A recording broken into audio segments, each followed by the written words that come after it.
Welcome back to more Keep Smiling Adventures. Today we are breaking down Cycling UK's newest bikepacking route, the Royal Chilterns Way. While it's fresh in my mind, I will try to give you everything you need to know so you can decide if this is a route you might want to take on. I will cover which bike to use, wild camping options, public transport, difficulty from 1 to 10, 1 being easy and 10 being hard, and my overall rating of the route. Again, 1 which means do not bother, to 10 which means it's the best thing since sliced bread. Let's get into it.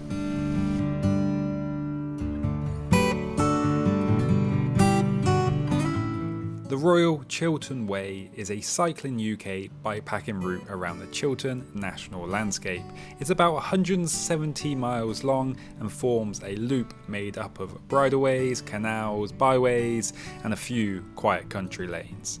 I rode this route at the end of November after quite a bit of rain, so I was interested to see just how the trails would be holding up. The official start is in Reading, but because it is a loop, you can start in many different places. The Chilterns sit just outside the M25, making it an accessible route to get to. Even though it is kind of close to the city, it feels peaceful and far removed from everything. The area is full of rolling chalk hills, ancient woodlands, and endless, and I mean endless trails, which make it a perfect place if you are looking for something more on the mountain bike side of bikepacking. Which brings me on to the next part. Who is this route actually for? I think this route is best for people who already have some mountain biking experience. You need to enjoy single track trails for one, riding through dense woodlands and dealing with challenging terrain. Depending on the time of year, it can be muddy, chalky and slippery, especially slippery on the chalk. So good bike handling skills will help a lot and keep you off your ass. This is not really a gravel bike sightseeing route, kind of, although there are some nice views and a little bit of history around the route. Most of the time you'll be riding through these ancient woodlands.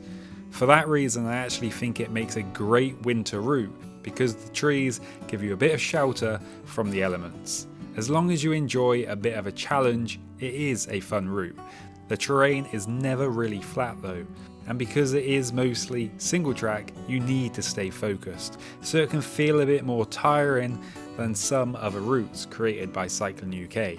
Some others you can just pedal and lose yourself with the views and just enjoy yourself. This one, you can still enjoy yourself, but you still need to be paying attention. If you don't pay attention, you might end up on your ass.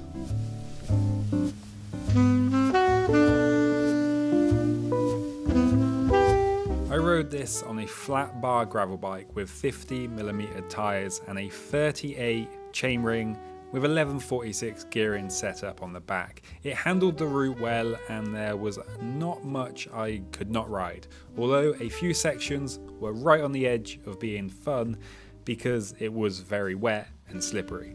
In the summer these parts are easier.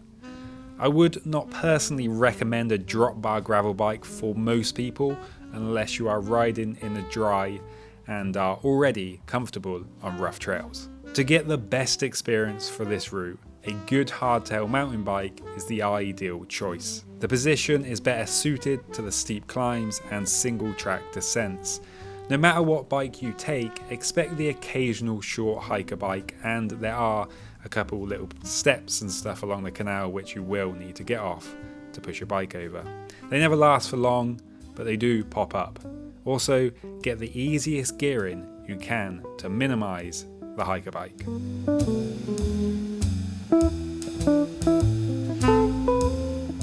One of the reasons I waited until the winter to ride this route was because the Chilterns are surprisingly good for wild camping, and the long dark nights make it an appealing time to do so. As the route spends most of the time weaving through the ancient woodlands, it's easy to find a discreet place to pitch for the night. It is simple to just wander a little off the trail and hide in the trees. Just make sure to set up late, leave early, and leave no trace. Whether you prefer a tent, bivvy or hammock, this route gives you plenty of options. is actually one of the UK routes I think is perfect for hammock camping. If camping is not your thing though, the good news is that the route is never far from a town or village where you can find a hotel or B&B for the night. You may need to leave the route slightly, but it will never be more than a few miles at best.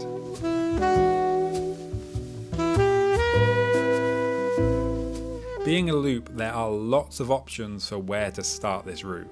Reading has the best transport links, but other towns directly on the route include Henley-on-Thames, Princess Risborough, Great Misselden, Chesham, Berkhamsted, Marlow and Goring-on-Thames. There are a few more, but these are the main ones you can reach easily by train and are directly on the route.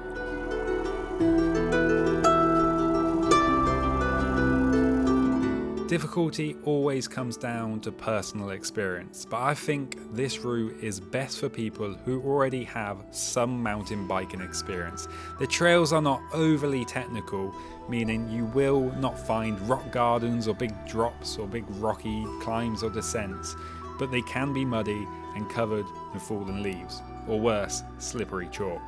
That stuff can be insanely slippery. There are also very few flat miles. Some trails are narrow and at certain times of the year they could be a little overgrown. The real challenge is that this route is generally just very lumpy and the single track requires concentration throughout. But after taking on this route in the winter, I was pleasantly surprised to actually see that most of the trails are completely rideable, even if there is a few mulchy puddles that you have to wander around or grind your pedals to get through. However, most of it was completely rideable. So I think a rating for difficulty will be a 6.5 out of 10. For me, it's a good balance of challenge to fun ratio, if you enjoy the more mountain bike side of bikepacking, that is.